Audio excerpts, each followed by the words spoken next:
Thank you and welcome to the show this morning. The topic this morning is African American political participation, and we're fortunate to have with us to talk about African American political participation, Reverend RDockery. Reverend Dockery has been with us on a number of occasions, and he's given us quite a bit of information in reference to the mentoring programs of African Americans, the church and African Americans, and et cetera. But today he wishes to talk about the political participation of not only African Americans, but really the political participation of citizens themselves in the political arena. And of course, Reverend Dockery, let me welcome you to the show this morning. Thank you for having us. And to tell you how delighted we are to have you here with us. My pleasure. Very good. Now, what I'd like to do today, Reverend Dockery, is to get some information in reference to your background, your education, and some of your experiences. And then that will end the first 6-minute segment for this program. And then we'll come back with 8 minutes, and we'll talk about the participation of Africans in the political process, perhaps saying something that could encourage African Americans and others to get out and participate in the suffrage. But first, let's talk about Reverend RDockery. All right, sounds great. So I'm originally from Chicago, Illinois, attended public schools there, and I came to Nashville 26 years ago. And I, in pursuit of my bachelor's degree, currently have a bachelor's degree with a focus in history from Fisk University. From there, I got my master's degree in education with the focus on leadership supervision from Trevecca Nazarene here in Nashville. And subsequently, we went to Walden University to begin our doctoral studies in K-12 educational leadership. So we're working real hard to wrap that up, the research and dissertation process for the PhD in education, K-12 leadership. And so you've been involved in all kinds of activities in Nashville, Tennessee. Oh, absolutely. As a matter of fact, I think I indicated earlier that we first met you as a mentor. You had a program dealing with the efforts to mentor young African American men. How did that go? It's still going. Over the years, I worked as a school teacher. I taught in Metro Public Schools. I worked in the correction facilities. Worked as a supervisor in a youth detention, Woodland Hills Institute here in Nashville. And started my nonprofit back in 1998, and that was building families and communities, missions and corporate, which we talked about. And from there, we had several initiatives, one of which was the fatherhood development piece, which you were kind enough to join us in a major lecture series back in 2006. We had a parent involvement training piece.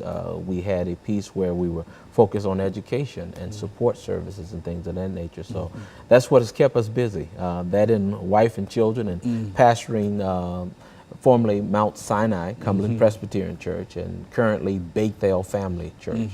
A little small non-denominational body. So that's been keeping us busy. And now you're concerned about the political process and, and African-American participation, of general participation in the political process. And what we do, I think we've got about 2 minutes before we end this segment for today. But let's make some statements in reference to political participation. So we see the data, and we see today, particularly after the age of President Barack Obama, the first African-American president, where there's a huge decline in African-American voter participation across the nation. There was this energy that burst back in 07 and 08 that ultimately put them in, and we saw that decline by 2012, where there was this lack of interest. But historically, there's a historical basis for this. I'm convinced, as a student of history, that there are a lot of reasons why not just African Americans, but specifically African Americans, have lost confidence in the electoral process in America. And specifically for the African American experience, the question is, what is the relevance for us? How really do we benefit from it? Many people would argue that it's just a game and it's not worth our time. And I think hence the apathy that we see across the nation, more specifically state of Tennessee, right here in Davidson County.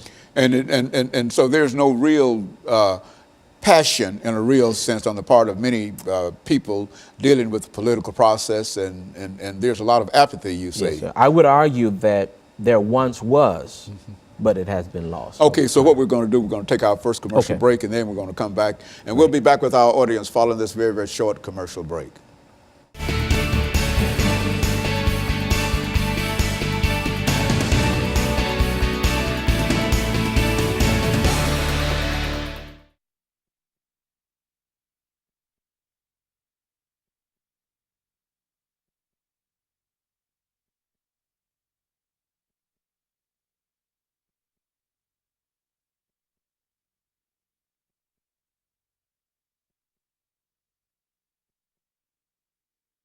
Et cetera, and et cetera.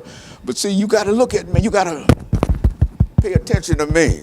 Because if you don't pay attention to me, I mess up the whole thing. I'm the only one in here. You can't mess this show up. I'm the only one in here that can mess this show up.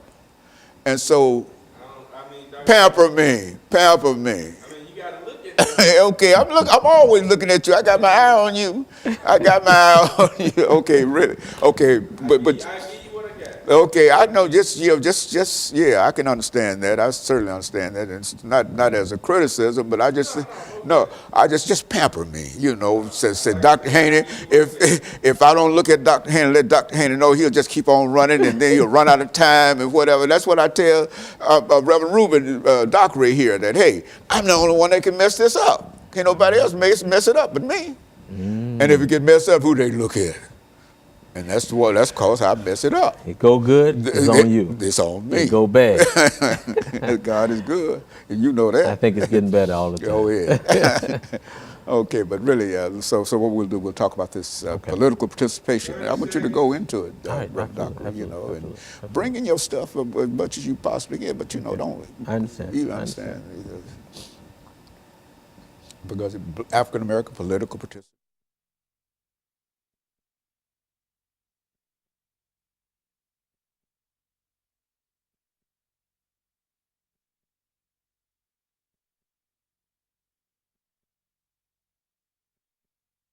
Thank you, and welcome back to the second segment of the show for today.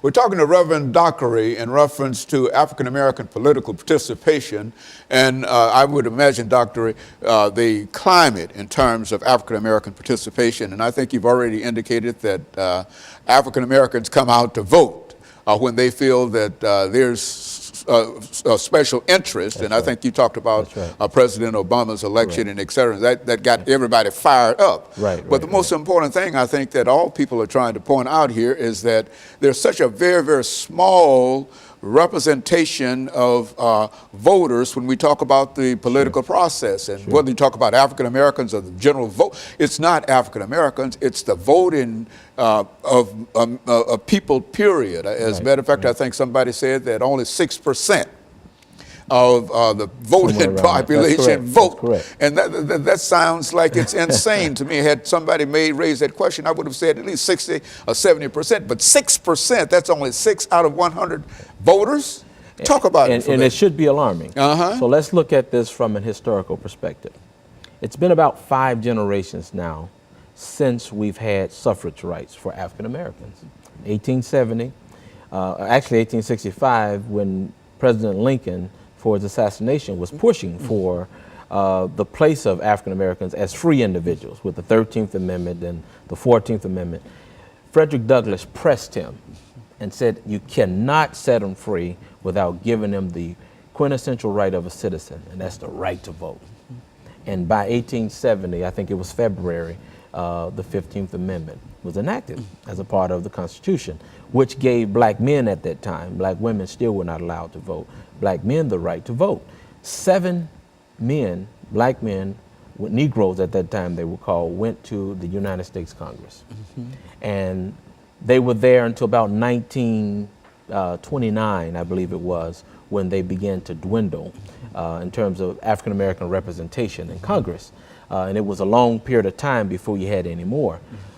Interestingly enough, it was the Republican Party that African Americans first embraced in terms of casting their vote. Frederick Douglass became a runner with the Liberty Party of that time, and he actually ran as on a vice presidential ticket.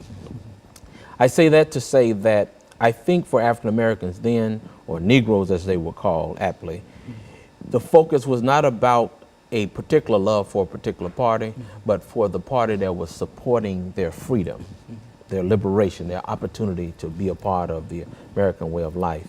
And that continued until about 1937, I believe it was, when Roosevelt brought the New Deal on, 35 when he brought the New Deal on. And that appealed to African American voters. And many of them supported him. And subsequently, they supported Truman. And he won 47% of the African American vote in 1947, you know. And as it moved forward, African Americans have been a part of the Democratic platform from then to now. Over the years, many of them, certain movements in the 60s and what have you, the Voters' Rights Act, it was supposed to try to do what the 15th Amendment was not doing very well. Right? Bring black folks out in political participation. Extend them the opportunity to actually be a viable part of America through the right to vote. Now, a lot of people say, even to me as a minister, why would you be interested in politics? Well, the truth of the matter is, Black's Law Dictionary defines citizenship as being a member of a political community. So if you live in the United States of America and you're a citizen, if you're going to be heard, if you're going to be respected, if you're going to be a part, you must avail your rights as a citizen, and voting is a quintessential right to express that. I don't know, Dr. Haney, that the education and awareness around that is provided very well, particularly for the whole. And I'm not speaking of everybody, but for the whole of African Americans. We're talking about the old and the young. I mentioned 5 generations now, 2015. We still find ourselves questionably left out of the political process by and large. And largely because certain generations did not pass down the essence and the importance of using that, being aware. I think it's important to have voter registration, absolutely. And we saw that during the 60s with SNCC and groups like that. But it's equally important to have voter education and organization, because that's what they had as well. We've lost that. Now, when President Obama came along, of course, riding under the Democratic ticket, great things in the party, African Americans saw my mother, my mother-in-law, my dad, and others in a certain generations, they saw a grand opportunity to put an African American in the White House. And we seized that. That happened. But if we're intellectually honest, there are many people now who voted then who have been disappointed to realize that there's economically in many ways for African Americans, educationally for African Americans, socially, and even politically, nothing has changed. But it wasn't on President Obama alone. If there was appropriate education and organization, specifically on the African American subgroup, I believe we could have sustained that bump greater. And today what we're seeing is this apathy that comes from being disappointed. And so in a real sense, there has to be much more activity in terms of organizing and educating African Americans for political participation, regardless of who might be running for an office, which is to say that not to simply go out and vote for anybody, but to be aware of participation and to understand that if you don't participate, then you can't say too much about those individuals who have been elected. You can, but you won't be taken very seriously. Now, when you speak, now we've seen other subgroups, such as the LGBT group and Hispanic group. They have brought themselves together and established a well-defined agenda. And they put that on the table for political candidates vying for their vote. It's clear where they stand. There's no ambiguity whatsoever about it. If the African American subgroup, who's long been here, and there was a time where it was illegal for a Negro to vote, black man, a colored man, or African American, vote could go to jail and be killed for doing so, teaching them and so forth and so on. In fact, Frederick Douglass was quoted as saying that I didn't know I was a slave until I learned I couldn't do what I wanted to. Which is amazing today. And there are a lot of young people, nobody's physically enslaving them, it's a mental slavery because of a lack of knowledge And so they understanding. need to be educated. There need to Absolutely. be more education in reference, more kind of discussions as the discussions that we're having now in reference to dealing with that. And so we're going to take this second commercial break, and we'll be back with our audience following this very, very short commercial break.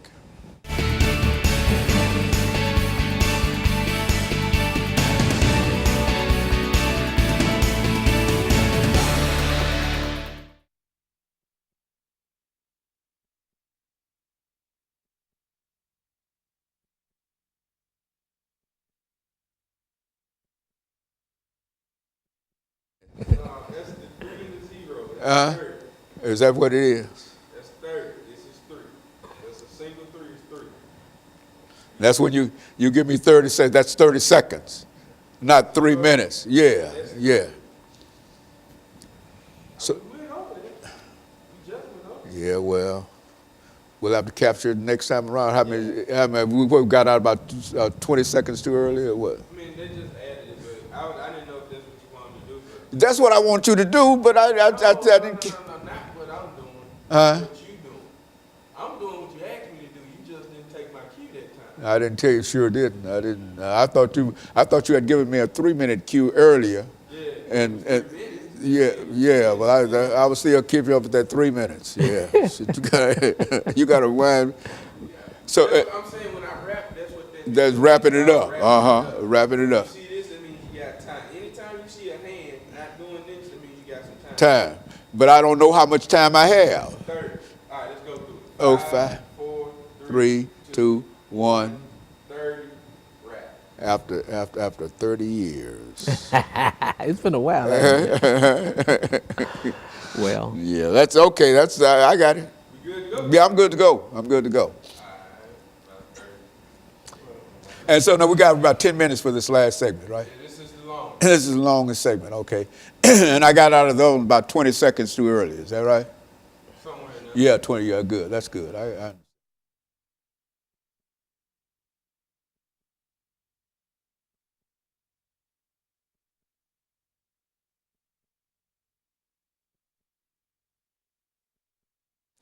Thank you and welcome back to the final segment of the show for today. We're talking to Pastor RDockery, and he's giving us some information in reference to the political participation of Africans in the political process. And of course, Reverend Dockery, let's see if we can pick up where we left off in terms of African American participation and any other information that you might have in reference to how we might be able to make people much more aware in whatever we might be able to do. Let's see if we might be able to do it from that perspective. well, see, so there's this perception, and you know, people's realities are based on their perception of what's real, and their experience. That voting is not for us. Who is us? Black people, African Americans. When Jesse Jackson ran for president in 1984, 85, I believe it was, a lot of people questioned his viability as a candidate and his sincerity and things of that nature. But I think it opened up the perspective or the possibility, the chance, which may in many ways have laid the groundwork for President Obama. In other words, had not there been a Jesse Jackson, there probably could not have been a Barack Obama. Quite possibly. I think there's an argument that can be made there. There's room for argument there. But then you have to consider that Shirley Chisholm, back in 1972, many would like to discredit her efforts, but it opened the door, the thought to that possibility. The question was how organized and how prepared were the people that would benefit from such a bump to sustain that. And so what we saw from 85 up until about 2007 is there was some gap there.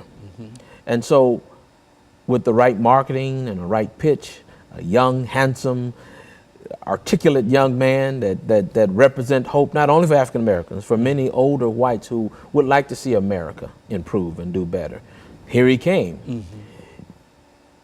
There was this misunderstanding, though, this displaced thinking that he could do it all by himself at 1600 Pennsylvania Avenue. You know, Reverend Dockery, let's also look at this from another perspective too. Okay. When we think in terms of what the various state legislatures Correct. are doing throughout the nation in terms of trying to minimize the participation of Correct. African American voters, and et cetera, and et cetera. Right. Now, it seems to me that since this is going on, and I think this is well known. I mean, everybody will talk about this. Sure, but it seems to me that if this is what is happening, that ought to be an extra encouragement or incentive for those individuals who have not registered. If you know that somebody is trying to intentionally keep you from participating in the political process, it seems to me that that would be the greatest of encouragement to send you out to register to vote, to know that the state legislature and members of the various parties and et cetera are trying to pass legislation that will keep you at home, period. That's a great point you're making. Then why does not that? Right. So that's a great point you're making. So again, if you understood that the legislature is appointed by the people through the electoral process, not only on the state level, but on the local level as well, you have to, those people have to be voted in. And if you're not at the polls, your voice is not represented. In fact, your place as a citizen has been overlooked. Some of it you can argue is somebody else's fault, but I would argue that most of it is your fault. But not knowing does not excuse the reality that certain things are going to exist and take place. A lot of times when decisions are made because we're in the wrong, we are talking about African American people by and large, in the wrong place, those decisions go and they're made without our input. So what we have to do as religious organizations, the church has historically been the place that African Americans have looked to for that guidance. I think there's some room to improve on that, to go back and bring that back, you know, particularly for young people. 18 years old was between 18 and 25, that was the average age of voters that really represented that 97% African American vote for president.